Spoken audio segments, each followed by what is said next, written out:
Ang gagawin nito? Tumabig ka nga dyan. Tawa ko di.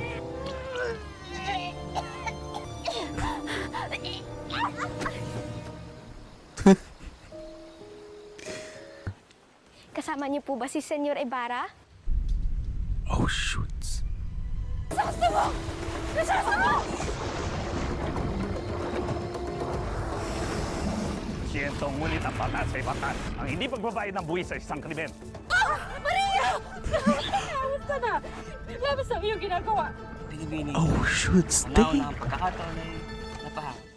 Hey guys, the name is Jasper, and welcome back to another reaction video. It's time for episode 39. Episode 39. Pero bago yun, basahin muna natin yung mga comments nyo from episode 38 from yesterday. Okay. So, episode 38, basahin natin. Let's sort by US first, and then let's scroll down. Let's go. Isunod ni Jenalyn Montalvo. Kapal na mukha. Sorry. Punta muna tayo dito sa...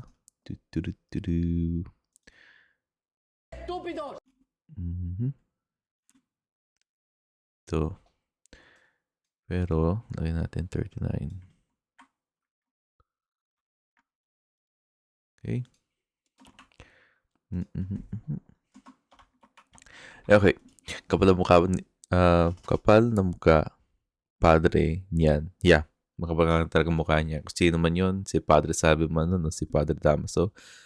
Parang makakapal ang mga mukha nila. So, thank you for leaving that in, Ginalyn. So, naman ni Fed say, kaloko to ni Padre Salvi. Bet pa talaga niya sumama sa salo-salo. Uminom muna siya ng gamot at mag-rest para gumaling ubo niya. Pili ko hindi rin yata gagaling yun kasi si Padre Salvi talaga ay isang sakitin na pari, di ba? It's funny because dito, in-insist ni Padre Salvi na sumama siya, di ba? Sa pagkakalam ko sa libro, si Ibarra mismo ang nag-imbita kay Padre Salvi. Kasi around that time, sa salo-salo, sa paningin ni Ibarra, si Padre Salvi ay mabait sa kanya. You know?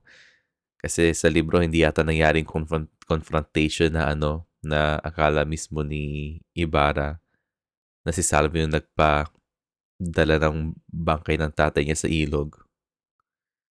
So, that's a huge change na ginawa nila sa libro pati sa mismong show na to.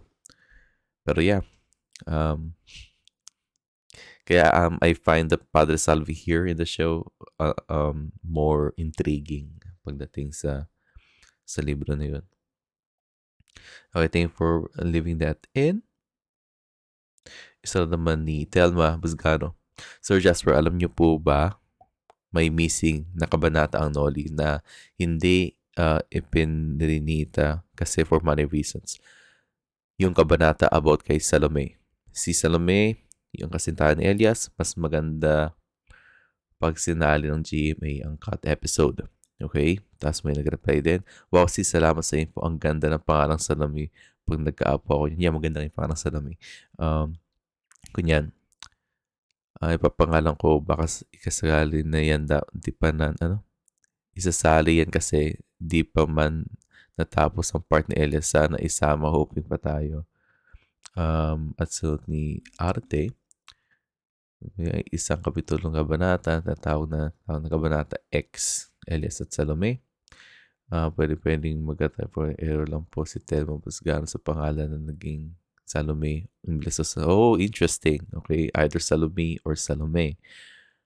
Nawawalang kabanata sa mga siping. Nagkalawang karaniwang ito ang binibilang sa ika-25 kabanata ng aklat. Sa mga makabagong sipi, kalimitang nauuna ito sa tahanan ng pilosopo at katapusan ng Noli.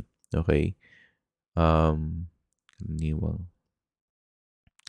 Karaniwang pinagpaniwala ang hindi ito nasama sa orihinal na paglilimbag dahil kinulong si Rizal sa pambayad sa pag-uog.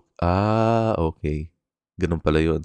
Kaya kinailangan bawasan ang mga kabanata ng nobela nang natagpuan ang orihinal na manuskrito. Nakita ang kabanatang ito na may malaking X. Interesting. Kung kaya't binansagan itong kabanata X. Kabanatang X, hindi kabanata bilang 10, bagkus isang kabanatang tinanggal mula sa original sapagkat hindi nalalaman ganap kung paano ang dapat na pagkakahanin ito sa Noli. Isa ring dahilan kung bakit hindi naragdag din ito sa bahagi appendix kung mayroon ng aklat sa salin ni Maria Soledad Lacson-Ocin na may dagdag ni Lacson. Itong 25 kabanata mula sa artikulong kinaltas ng kabanata sa Wikipedia. Okay. Thank you, guys. Thank you so much for writing all of those. Thank you, Telma. Thank you, Connie. And thank you, Arte. Okay.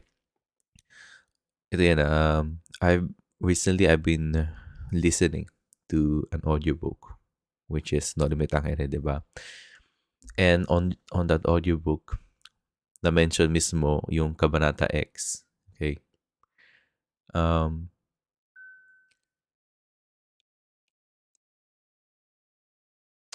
It's, nangyari yung kabanata na yon after ng pagtitipon nila sa lawa. And, yeah, it was just a small, kabanata kung saan sina Elias pati si Salome ay nag-uusap-usap lang, diba? Pero,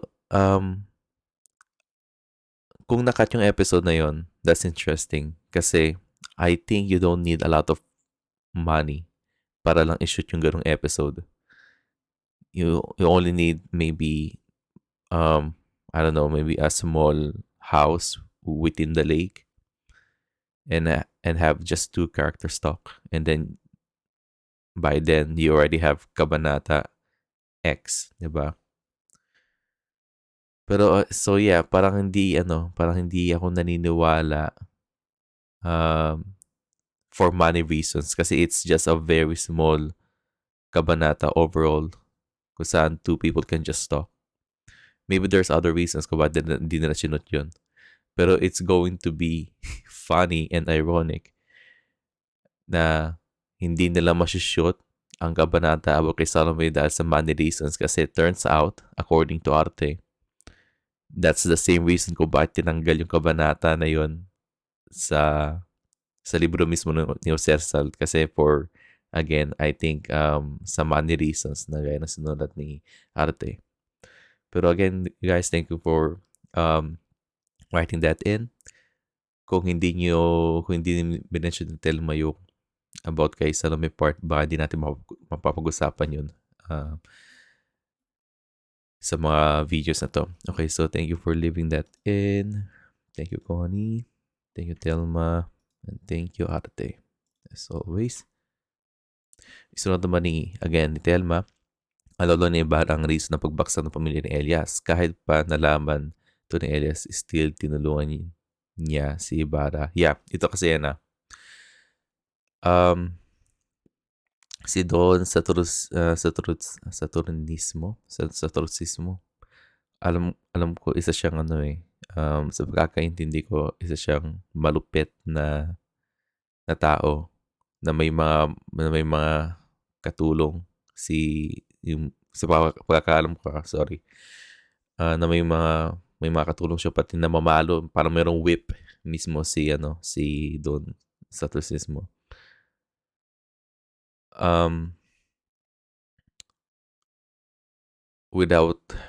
Book spoilers.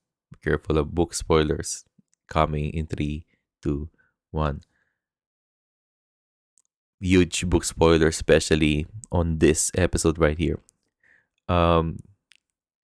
Tinutulungan ni Elias si Don Crisostomo kasi Elias owes his life to Ibarra kasi feeling ko in this episode, dito natin makikita yung buwaya na scene. So yung pumasok si Elias para patay yung buhaya na yon, turns out, masyado naging overconfident si Elias. So tinulungan siya ni Ibarra. Kaya Elias is conflicted na alam niyang itong si Ibarra, yung ninuno niya, ang naging dahilan kung bakit nagkaroon ng downfall si Elias, pati yung family niya, di ba? Pero at the same time, Elias was thankful for Ibarra saving him, di ba? So, yeah, sinunod kasi ng lolo ni Ibarra yung parang warehouse ng lolo ni Elias. Kaya, yep, yun ang nangyari. Thank you for writing that in, Telma. Mabait pala talaga si Elias. Yeah, mabait siya. Mabait siya, Earl. Ano lang siya, parang mahihain lang siya. At sinunod ulit ni Telma, ang ganda lang na mayroong pang mga scene na hindi kailangan sabihin pa. Pinapagitan nila through actors. Bravo sa director. Yeah, that's true.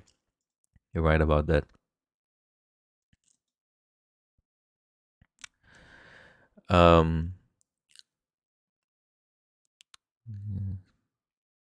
It's all about show, not tell, di ba?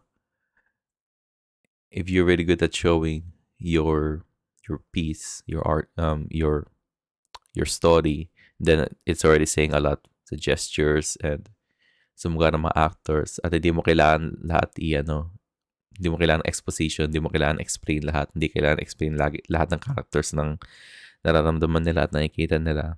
Kasi it always works by just showing the actions of the characters to tell a story.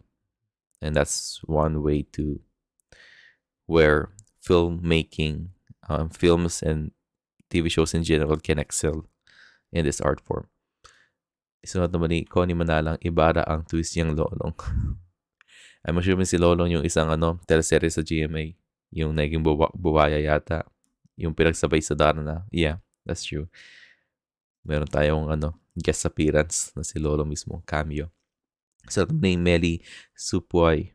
Uy, same po. Nung nabasa ko sa libro yung eksena na pakikipagbuno sa buwaya, medyo takhan ko po kung paano na ipapakita sa TV ng mas katotohanan. Nakalimutan ko, 22 na pala, maraming ng mahika ang nagagamit sa pelikula. Yeah, that's true.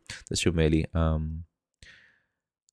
There's a lot of ways to shoot this scene. There's also a lot of techniques. Pero from what I'm seeing, pretty sure the crew behind Maria Clara Ibarra can do it. And I'm just really curious to see how they're going to execute that thing in this episode. So thank you for writing that in, Melly. So naman yung love. Mapapadali ang stay ni Clay kila Maria Clara. Due to what happened at makukulam na issue, total sabi naman ni Zig at Suzette, it's all about women empowerment. May siksi kaya nila channeling Gabriela Silang after Miriam Defensor. We'll see how they're going to write it. Pero I think kailangan magstay ni Maria Clara kailangan magstay ni Clay kay Maria Clara given the upcoming chapters. Feeling ko necessary si Clay maging within the confines of Maria Clara. Siyempre may paparating na na fiesta, diba? And stuff like that. And yeah, thank you for writing that in love. Iso naman ni Melly. Sa Puway, Yaz, parang anak. Ay, sorry. Ito, Melis Puway. Nakapasok ng demonyo. Grabe. Ang galing na pagkakasulat nila sa karakter ni Padre Salvi. Sa libro nakakainis na siya, pero may mas mailala pa pala. Kainis, style, bulok ang lolo mong panot. Kainis. Sure talaga akong matagal-tagal bago ko maipaghihiwalay yung character ni Father Sam sa actor na gumaganap. Yeah, this is my first time seeing the actor's performance. So I'm afraid na whenever I'll see him as an actor, like kung makita si Padre Salvi. Pero yeah, that's a testament to how great the character is. I mean, how great the actor and the character is, and how that actor is trying to perform this character. Kasi nga, um,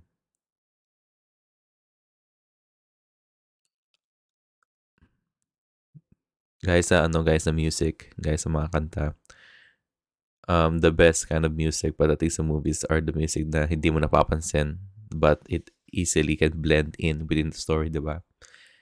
Kasi mas napapansin natin yung mga scenes ng mga movies kung saan walang background music, kung saan tahimik lang. Mas napapansin natin yun kaysa sa mga scenes na merong background music na nagbe-blend in within the scene itself.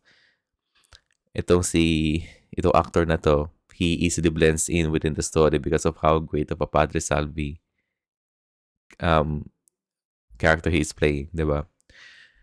So yeah, I'm sorry to hear that kung it will take you time na ihiwalay si Padre Salvi sa actor, pero he is a very good actor nonetheless. Thank you for writing that in, Melly. At sunod ulit ni Melly, yes, parang anak na ni na Crisostomo at Maria Clara si Clay. Kinikilig ako sa interactions ni Maria Clara at Clay, Crisostomo at Clay, Crisostomo at Maria Clara at Clay at Fidel, lalo na to. So kasama ka na sa paglayag ng Team Filay. Kasama ko sa paglayag ng Team Clydel, hindi Filay. Pero yeah, yeah, this character is amazing. I mean, the Clay character, because simply she works really well with the other main characters in the story. She really plays really well there, and how the writers handled the Clay character with the other villains, guys, sila Salvi. Kahit man sa mga Guardia Civil dyan.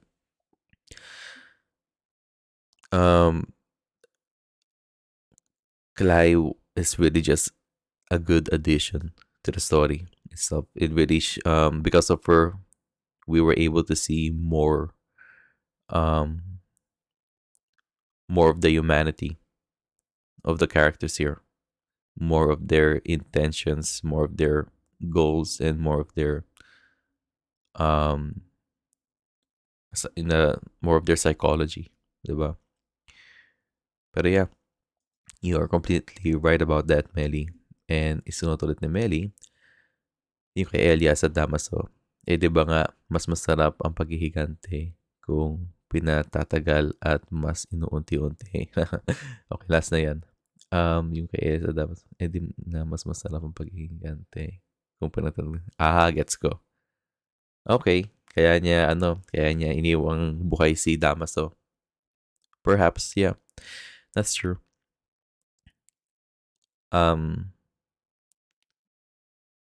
Hindi naman kasi hindi ko alam eh. Hindi ako vengeful na tao eh. So, if that is the case, then understandable, di ba? Pero now, because of that mistake, na iniwan niya buhay si Damaso, and now he is a fugitive.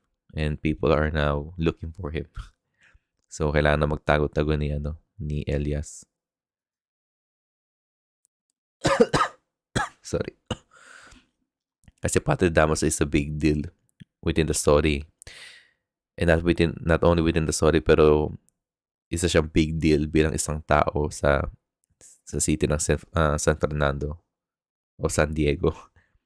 Okay, so naman ni Marceli, favorite scene ko yung soft and sweet talk ni Maria at Clay.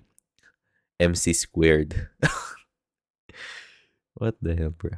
MC squared besties era. Let's go. That's a nice play with words. Mara Gaily. I understood your Einstein reference. You know what? Dahil sa may tatawagin ko na itong tandem ni Clay. Pwede hindi Maria Clara as MC squared. That's just funny. Yeah. I also like that scene. Um, Again, I like human interactions, even though how stupid it can be or how serious it can be. I just want two people talking about life, and I will eat. I will eat it up. I will eat it up. Thank you for writing that in Mars. And so ulit in Mars, si Salvi self-invite ang kapal na mukha. Yeah, yung nga eh. He really insisted eh. Napaka-pushy ng Padre Salvi na to. Kasi sa libro si Padre Salvi ay napaka-mahiyain. Like super mahiyain niya. Mahiyain siya and labas-pasok lang siya sa story. That's why when I beat, kung after ko natapos ng libro, I didn't get the feeling na si Padre Salvi yung main na antagonist. It always felt like na si Padre Damaso mismong pinaka kalaban sa story. Kasi Padre Damaso's story here is more parang nakikita mo yung shadow niya throughout the entire story itself. Padre Salvi naman, he's just like lagi lang siya nakatago. He's just always behind everybody else. Pero he is still very someone na talagang ayaw mo makasama. And yeah, thank you for writing that in. Alright, so the money, Grace. I always looking forward for your reaction and analysis niyo sa series na to. Thank you so much, Grace, for writing that. Anyways, last night episode is simple but yet still maganda. Yung atmosphere na dinala ni Padre Salvi the moment he stepped in. At mapapasin mo talaga na hindi komportable si Maria Clara at Ibarra. The acting is superb. I like that MC is completely aware of Padre Salvi's affection towards her. And even Ibarra. Yung conversation ni Clay at ni MC is wholesome as always. MC is jealous, insecure, and fond of Clay. At the same time, even kahit na naiingit, pag pinupuri ni Ibarra si Clay, she totally understands it. Yeah, that's true. The first time she heard about Clay living with her nobio, she's already felt jealous knowing na mas madalas kasama ni Ibarra si Clay more than her. Now that Clay is living in the house and getting to know her more, she felt insecure because Clay is nakapag-aral, marunong sa maraming bagay, independent at matapang. Like Ibarra, isipin mo na gusto ka ng lahat, inggitan ng isang babae at may nobyo na edukado. Tapos, may darating bigla na mas better sa'yo. She will realize now yung mga sinasabi sa kanya ni Clara ay totoo. Lahat. Masyado siyang naging komportable sa kinalalagyan niya. Kaya, kaya akala niya tama lahat na yon. Yung she tries to read a book so she could have something to talk to Ibarra other than their usual na pinag-usapan. I wonder how well Maria Clara could stand for Ibarra and for Clay in the future. For Padre Damaso, from Padre Damaso. Yeah, I'm also curious about that. It's a good thing that Clay realizes the conscience nag-actions niya and she felt guilty. Yeah, that's true.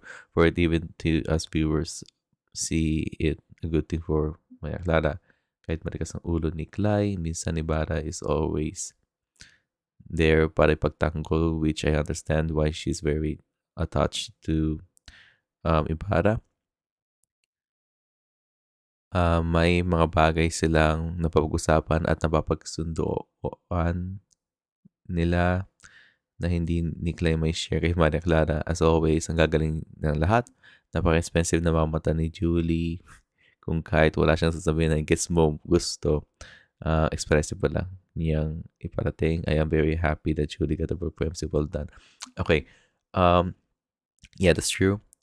Ang mga mata ni Julian San Jose ay napaka-expressive.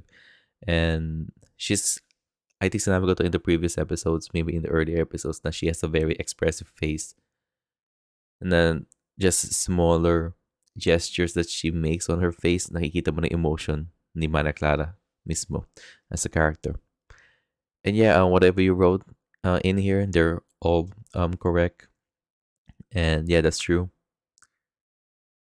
And yeah, I'm also really curious to see how the trio are going to handle the Padre Damaso thing. If ever Padre Damaso steps into to between the three of them, diba? But yeah, we'll see in the coming we will see in the coming episodes. Pero again, thank you, Grace, for writing that in, and it's pretty cool whenever people say that they are looking forward into seeing my videos. Thank you so much, Grace. Thank you. All right, isa na to ni Julius Christopher. Padre Salvaje in his most patay gutom scene. Clay at Fidel ang sinaunang tuwining. Uh, sinaunang tuwining. This past episode, nakikita natin ang iba't ibang emosyon ni Maria Clara, which helps establish her more human sides malayo sa na typical. Sinaunang mayuming talaga Pilipina for this episode. Subtle, paglabas ng kanyang jealousy and insecurities. Yeah, that's true. Hindi OA yung mga emotions ni Maria Clara pagdating sa jealousy part. Kasi everything just went really... Her jealousy and insecurities ay lumabas at nagpakita sa atin naturally. And that was a testament to how good the writing is, as always. And yeah, I do think that this week, so far it feels like it's Maria Clara's week. Dami natin nakikitang emotion kay Maria Clara, from her being afraid of Padre Salvi to some of the insecurities that she's still having, kahit na si close sila ni Clay. Pero the fact na minsan kino-compliment ni Ibarra si Clay mismo sa harapan din ni Maria Clara, nakita mo yung sense of insecurities with that. Pero at the same time, Clay completely, kaya nga sabi ni Grace, Maria Clara completely understands why Clay is being complimented. Kasi nga kakaiba si Clay. And yeah, you are right about that. Julius, thank you for writing that in. Okay, so ni Maria Lourdes. Si Padre Damaso lantaran ng pagiging cruel, racist at arrogant niya. While Padre Salvi, parang may pagkakaning and deceitful siya. Exactly. That's the word I'm looking for. Deceitful. Para mas nakakatakot at mas evil siya. Nairita talaga ako sa pag-umubo si Padre Salvi. Yung sa scene nila Clay at Maria Clara, simple lang. Pero pinapakita na natatanggap na ni Maria Clara yung pagiging kakaiba ni Clay. At yung closest niya kay Ibarra. Sorry, yung scene. Yeah, that's true. Although minsan makikita sa facial expressions niya na naiingit siya kay Clay. Lalo pag pinupuri siya ni Ibarra, that's true. Si Clay, mapapansin pa din minsan na hindi pa siya ganun kakomportable kina Maria Clara, kaya minsan ni-distansya niya yung sarili niya. Pero si Maria Clara, yung nag-initiate na ma-break yung barrier between them para sa... Yeah, that's true. Good thing that you noticed that, Maria Lourdes. Pero I love this push and pull na nangyayari between these three. Laging gusto ni Ibarra na lumayo muna si Clay at magstay kay Maria Clara kasi it's for the betterment of everybody. At the same time, Clay wanted to go to Ibarra, and then Maria Clara has to follow her and encourage her na, no, it's better that you stay within the confines of my house. I just like that dynamic na nangyayari from time to time. Pero yeah, you're right.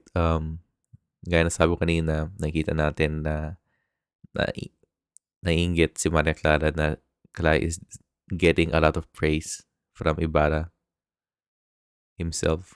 Pero it's understandable din. Instead of na magalit si Maria Clara, nakikita ni Maria Clara kay Clay na yeah, kung ano yung mga pinagsasabi ni Ibarra about kay Clay is true. And so far nararamdaman ko na si Maria Clara is also looking forward to learning more things from Clay if Clay is willing, di ba? And yeah, I just love the fact na unconditional yung friendship na lumalabas kay Maria Clara para kay Clay. She really wants Clay to be her friend. Pero pinapahirapan lang siya ni Clay mismo. Pero it's going to take time so that this mutual trust and bond can happen between the two of them. At syempre, ang magpapangiti sa atin ay yung Clydel. Yeah, totoo. Clydel dapat. Ang baduy ng Filay na yan. Iba talagang effect pag nagsama silang dalawa sa isang scene. Yeah, every day I'm now always looking forward to see a scene between Fidel and Clay. Nandun ako sa point na na talaga ako. Nasa point na ako na one of the reasons why I'm watching this show is for for the Clydel scenes. Nakakapagpangiti na sila kaagad. Kahit wala pa nangyayari. And yeah, that's true. At next episode naman may crossover si Lolo. Yeah, they're going to do this Marvel thing kung saan merong cameo yung isang superhero. And makikita natin mismo si Lolong. The other Avenger. Lolong will return and Lolong and Crisostomo Ibarra will return in Avengers. El Furibustrismo. But again, thank you for writing those comments, you guys. And now it's time to watch the movie. I mean, the episode.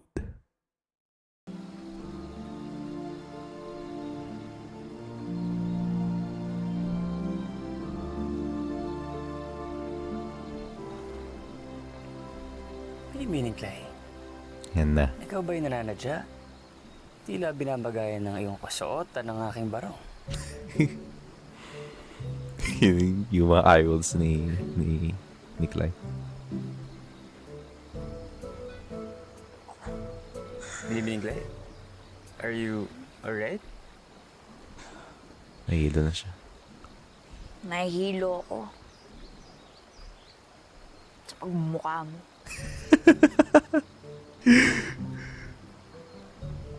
Bakit? Dahil ba may lihim ka ng pagtingin sa akin? Wow. Big words.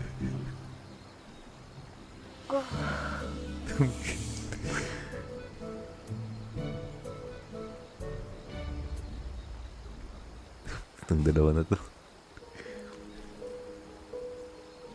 May mali ba ako nasabi? Gusto mo? Wala. Naalala ko lang nung huling beses ako nagawi dito. Naalala mo ang iyong papa.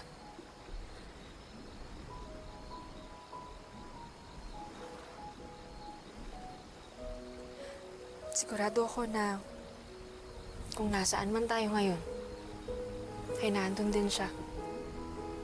Kasama natin siya. Yeah, kaso nga na yung tatay niya nasa ilalim mismo ng tubig. Kung maaari ko lamang sanang ibalik ang nakaraan, ibibigay ko ang lahat. Makasama lang siyang muli. Kahit sa huling pagkakataon.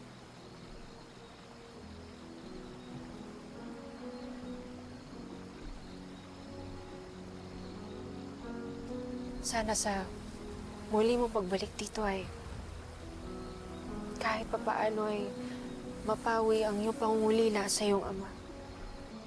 Oh my God, ba magsuka ito? Ibalik niyo na ako sa Pampanga! Oh my God. Ibalik mo.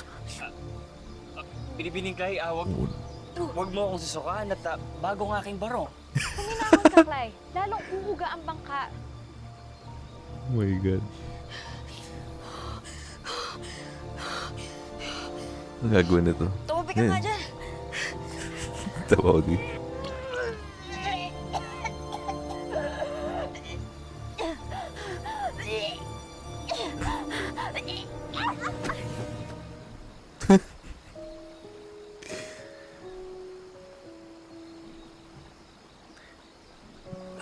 Namin may Fidel, may suka na siya.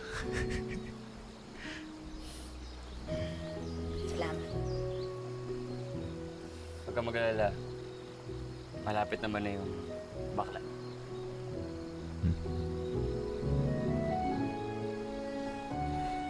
Okay.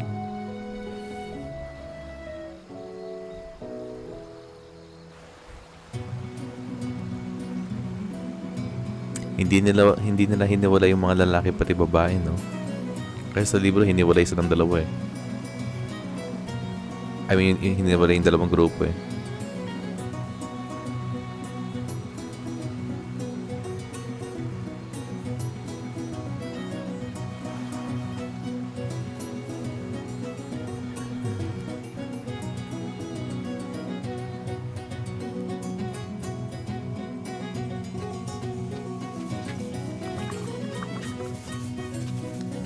Oh, si mama naggumawa nung kanina lang.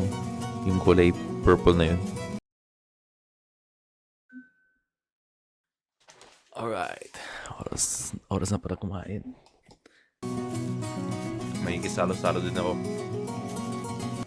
Sinabi ng aking katukayo.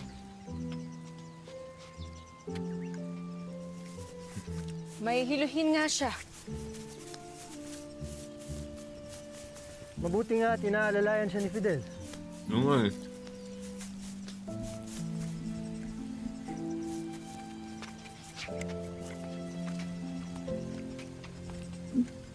Hindi ko matibay ang inyong sikmura sa agos ng lawa.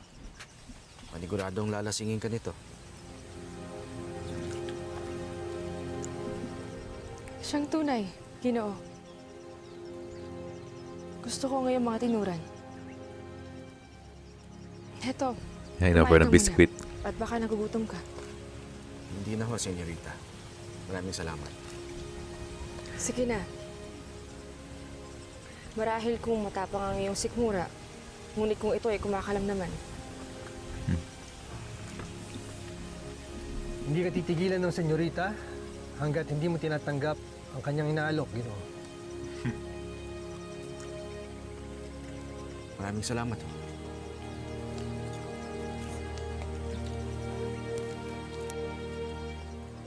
Bakit ngayon lamang kita nakita rito, Ginoo?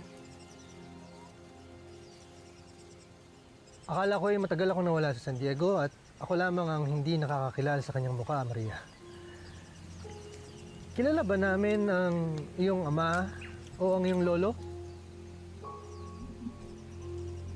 Ako po ay isang dayo lamang, senyorita. Kung gayon ay, ano ang iyong ngalan? Hindi na ho mahalaga iyon. Ako'y hamak na isang piloto lamang.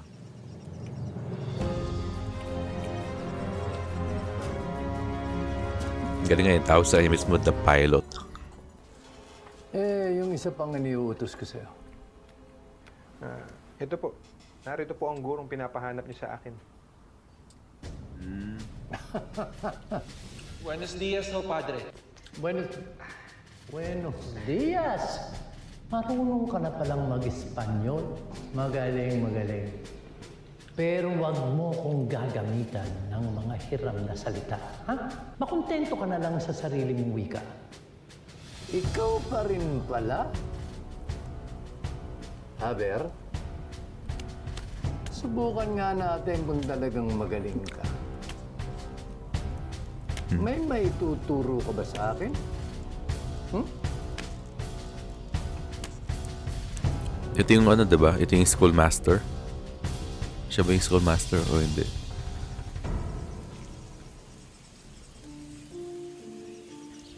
Crisostomo, tignan mo ang mga ibon.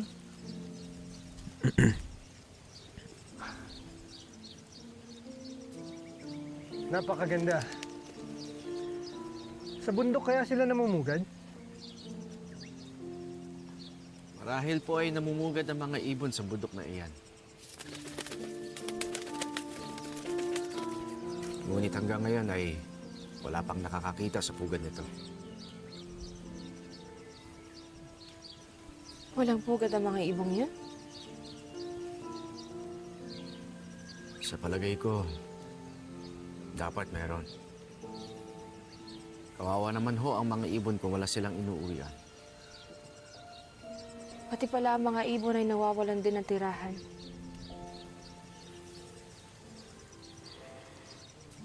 Sapagkat patuloy ang paninira ng mga dayuhang Kastila sa ating kalikasan. At nasaksihan mo rin ito?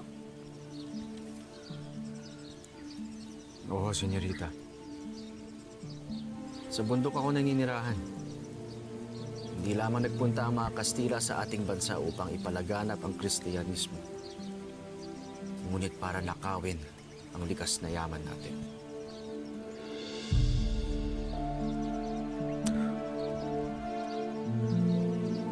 I wonder if the Saan common uuwi ang folks mga ibon kung wala na silang tirahan? are aware about that. Maghahanap sila ng ibang pagpupugaran sa ibang lugar. Kawawa naman pala sila. Ngunit ang kagandahan sa mga ibon na iyan, kahit saan man sila tumungo, makakahanap sila ng ibang tirahan. Makakapamuhay sila kasama ibang nilalang. At tanggap sila rito dahil hindi nila kailangan mag-agawan sa pagkain. Sapat ang likas na yaman para sa lahat. Kung ganon din lang ang mga tao, tiyak ay makakamit natin ang tunay na kapayapaan. Pantay-pantay ang lahat. Walang mataas. Walang mababa.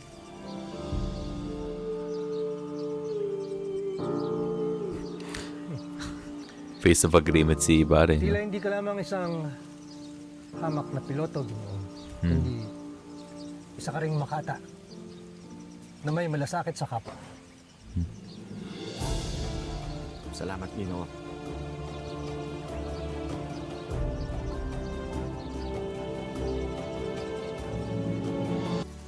Damas y caballeros, amigos y amigas, muy buenos días.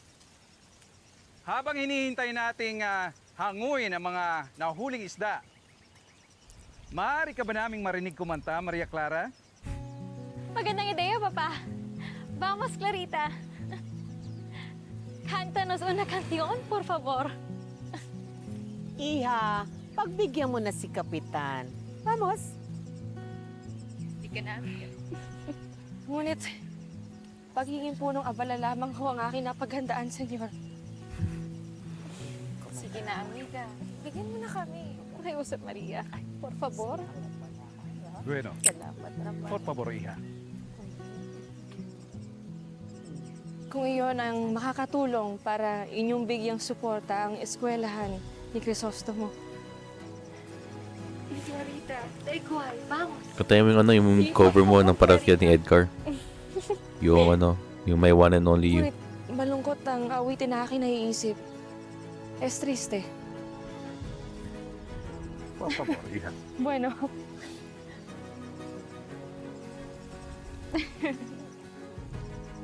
Sabayan natin ang gitara. Okay, pasok ka na sa Wish Boss. Let's go. Kasama niyo po ba si Senyor Ibarra? Oh, shoots.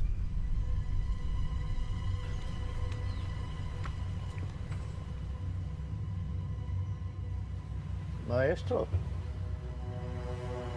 ito ba ang mga batang isinama ni Ibarra sa bahay ni Kapitan Basilio para umawit ng Espanyol? Sino naman ang nagturo sa inyong umawit ng Espanyol? Si Maestro? Hindi ho. Ha? Hindi ikaw. Baka si Ibarra. Lalong-lalo na hindi. Ako lang po, Padre. Ikaw lang? Oh my God, may pamalo siya sa At sino naman likod. ang nagbigay sa iyo ng permiso para magturo ng pag-awit sa Espanyol, ha?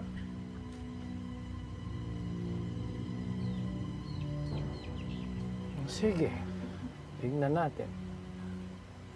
Gusto Boss. kong marinig. Kanta. Kanta!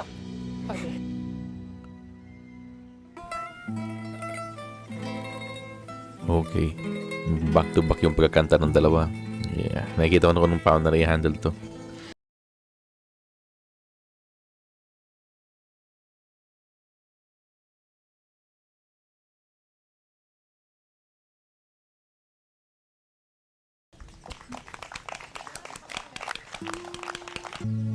Tuwang-tuwa na naman to.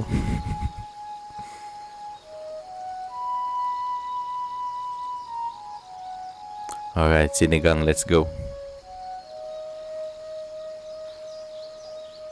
Nasimulan na ba ang sinaing?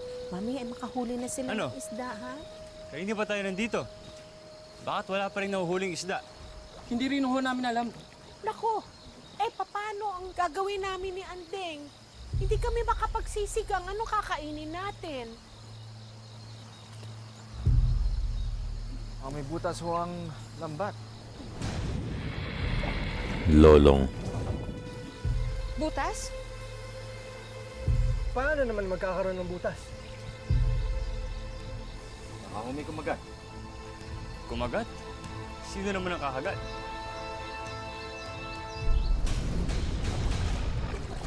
Buhaya!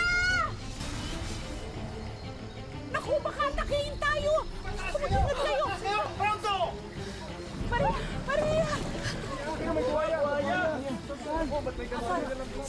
Senyor, anong gagawin mo? Naibang ba siya? Huwag mabahala. Sila sa buong bayan ang mga agawa niyan. Nakakaloka. Hindi ako prepared.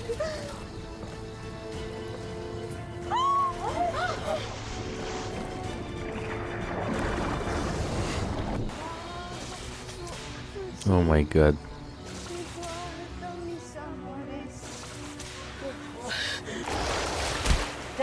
Basta ya! Tumigil na kayo! Binababoy nyo lang ang lingwahe naming mga Espanyol. At kahit na ilang eskwela pa ang ipatayo ni Ibarra, wala rin mangyayari. Tandaan nyo yan! Masyado malakas ang buhaya! Gracias sa inyong mga indulhensya. Maliligtas kayo mula sa inyong mga kasalanan. Gracias. Interesting. Binabayaran sila. Binabayaran siya. Ano nangyayari doon sa piloto? Ang sundang. Kakailanganin niya ang sundang. Krisostomo! Saan ka pupunta? Amigo! Krisostomo! Krisostomo! Krisostomo! Siyentong ngunit ang batas ay batas. Ang hindi pagbabayad ng buwis sa isang krimen. Huliin ng mga yan. May piging pa akong pupuntahan. Si senyor! Kapturado! What? Ano to? Vamos, hombre! Bien.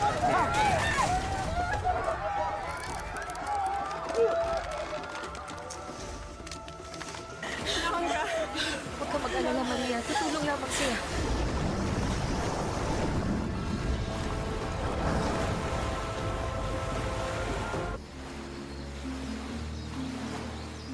Santa Maria, ano bang nangyayari? Krisostomo! Kuminakot ka. Kalmate, iya.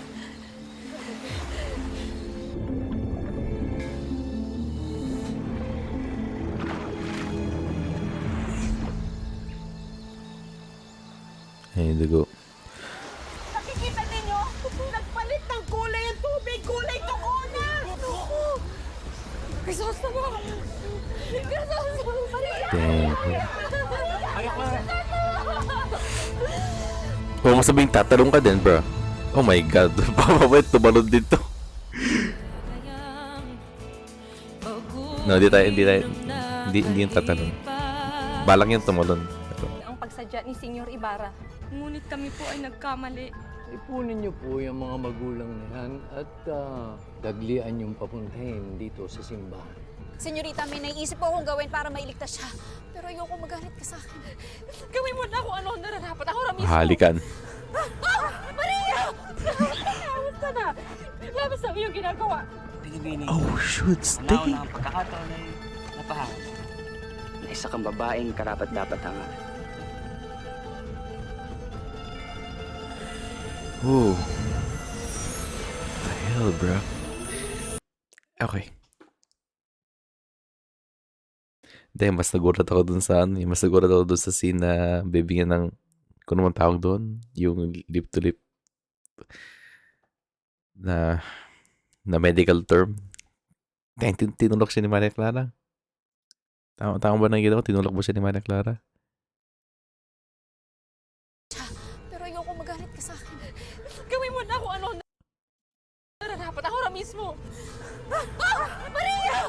Nawag ka ba? Labas ang iyong ginagawa. Sabihin ni Clara, sa kanaunang pagkakataon ay napahamak na isa kang babaeng karapat-dapat hangaran.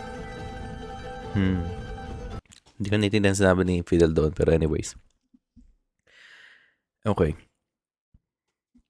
Clearly, binago na dito kasi alam ko sa libro, okay lang si Ibarra nung lumabas siya sa lawa. Pero dito, parang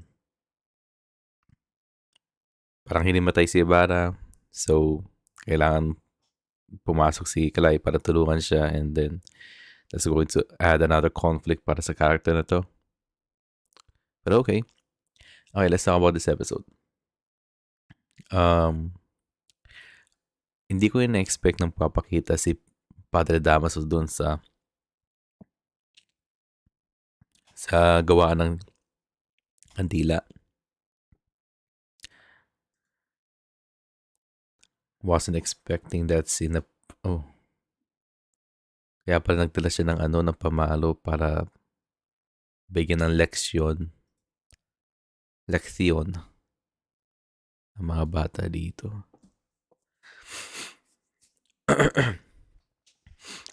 I think in the previous episodes na-mention ko na ayaw ng mga pare sa mga ganitong idea ng eskwelahan.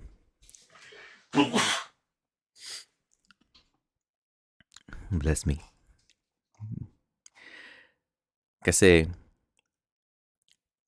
ang main power ng mga praile at ng Catholic Church during this time is ang pagiging ignorante ng mga Indio.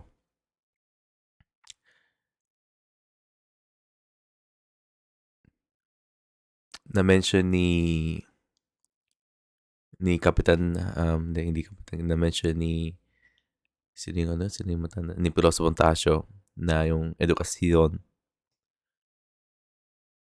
is the only thing that will put Filipinos, that will make Filipinos see kung ano yung sitwasyon nila sa society na to, diba?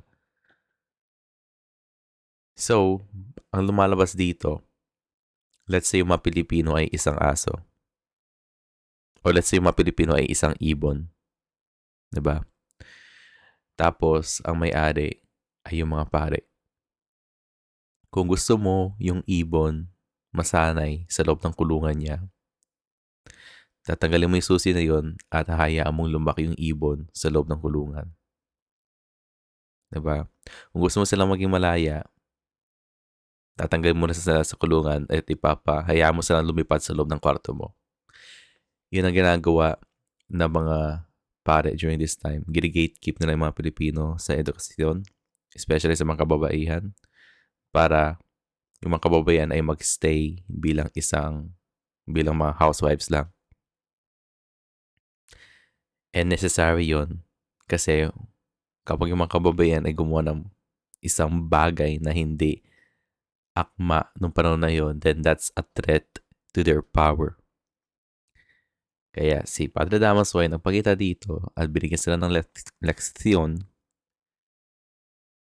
dahil he see that this girl right here who can speak Spanish can be a future threat to his power. And not only to his power, pero the entire power ng simbahan mismo. It's all about politics na nangyayari dito, kaya mga ganun-ganung bagay. Padre Damaso is here to remind them of their place na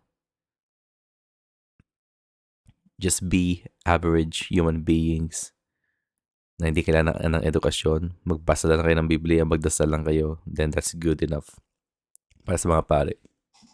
Which is sad to see. And now nakikita nyo na kung bakit on how dirty the Catholic Church is during that time.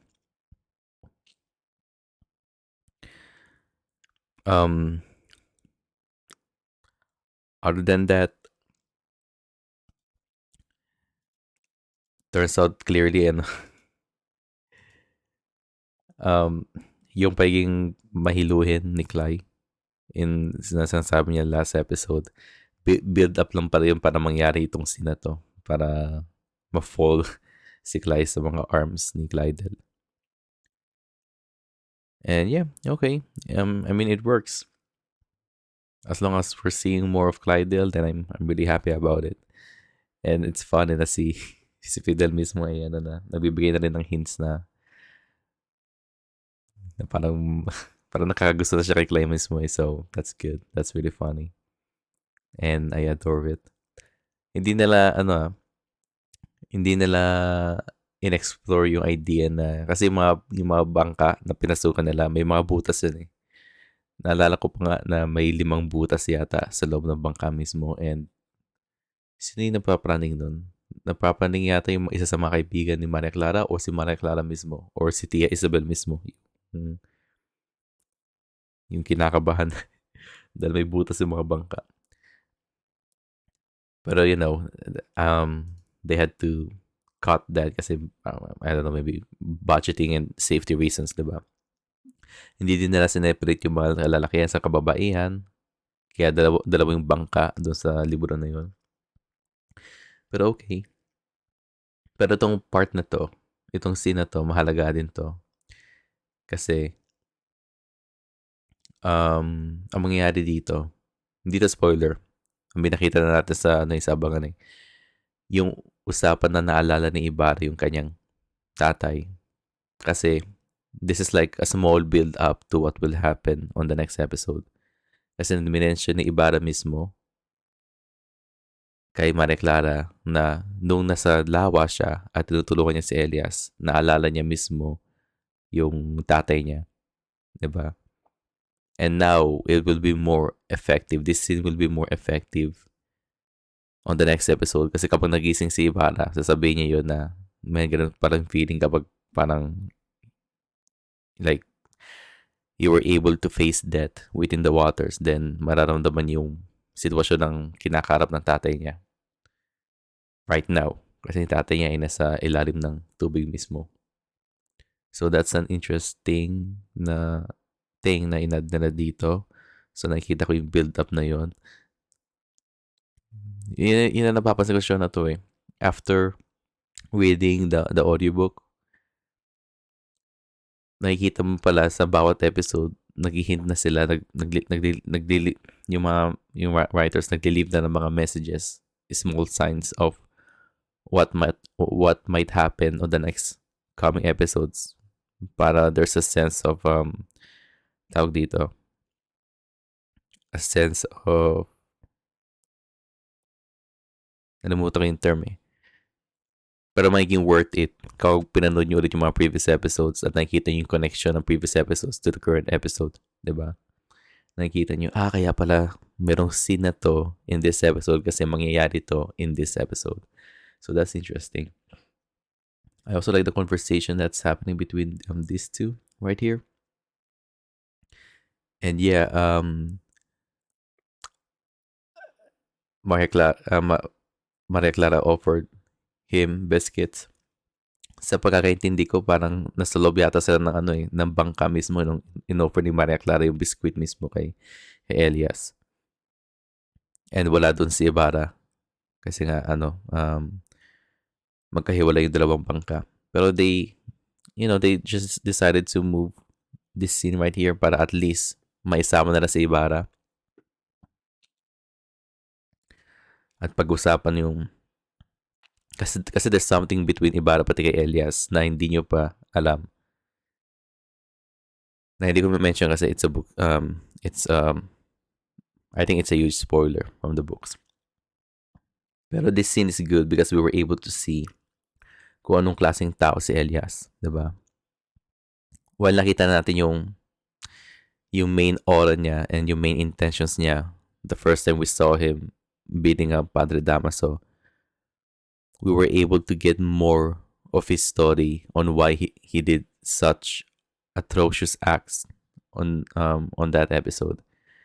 Kasi this is the episode where he was trying to justify his actions, diba? And in that way, we can relate to this character right here. So this is a very well done episode, as always. Hindi ko pa rin kilala kung sino yung kasama, sino to. Ito ba yung schoolmaster mismo? Maestro pangalan eh. So,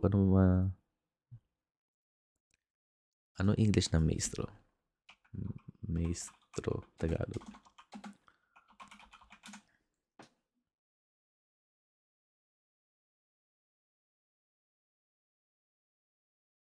Teacher. Okay. Master. Schoolmaster. Yeah, siya nga yung schoolmaster. I think hindi nakita si schoolmaster but si Padre Damaso sa nobela, pero baka nagkakamali lang ako. Pero at the same time, si schoolmaster mismo sa libro, parang wala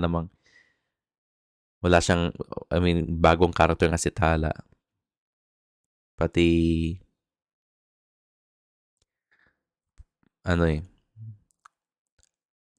I think yung Tala character is necessary for the schoolmaster kasi si schoolmaster mismo, idea niya, while lumalabas na parang idea ni Ibarra na magkaroon ng eskwelahan para sa mga kalalakihan ng kababaihan. Actually, in the book, sa pagkakaalam ko, siya idea mismo ni Maestro yun eh. Ni schoolmaster na free na education for everyone, diba? And now we are seeing more of that through the Tala character kasi alam niya yung potential ng mga kababaihan kapag natuto sila at kapag tinuturuan sila yung mga ganun bagay. He can see through Tala na there is someone na babae na who is willing to learn other than the Bible and religious stuff. So again, Tala character was a nice addition to para ma-push forward yung eskwelahan na yun from Ibarra's perspective and with the support of the schoolmaster mismo. Ang ayaw ko lang dito na mismo talagang hinatid ng schoolmaster si Padre Damaso sa mismong lugar na to, and now nakita natin yung epekto nun, di ba? So, that's kind of sad. Pero you can't also blame him kasi may mga pare dito yung mga mismong namumuno. Unless, delikado na yung kapag tinawag ang isang heretic. And heretic means na heretic is someone who doesn't follow the church. Filibustero is someone who doesn't follow the government. So there's that. There's a chance na you're watching this and hindi ko in-include tong sinato kasi for copyright reasons. But overall, I like the song. I like the music. I like her voice. I like the use of flashbacks here. Just to calm the mood and stuff. But other than that, that's it. Isang maliit na criticism. Criticism, again. Honest opinion, honest reactions.